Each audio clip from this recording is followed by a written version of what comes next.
Sans transition, allons au Niger, lancement d'une opération de mobilisation d'anciens militaires et gendarmes retraités, une initiative pour soutenir l'armée qui combat depuis 2015 la violence djihadiste sur plusieurs pans de son territoire. Les détails sont dans ce reportage.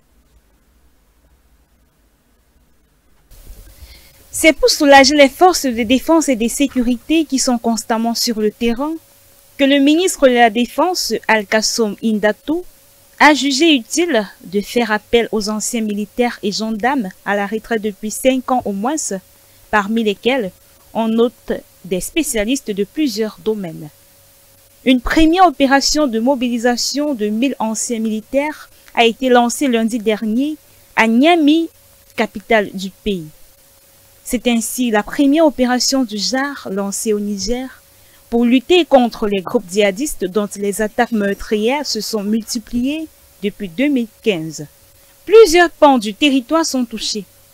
L'ouest, proche du Mali et du Burkina, où Al-Qaïda et le groupe État islamique sont présents, et le sud-est, riverain du lac Tchad et du Nigeria, devenu un repère des djihadistes de Boko Haram et de sa branche et dissidente État islamique en Afrique de l'Ouest. Pour faire face au djihadisme, le Niger avait affiché en 2020 son intention de doubler les effectifs de son armée qui devrait passer de 25 000 à 50 000 dans les 5 prochaines années.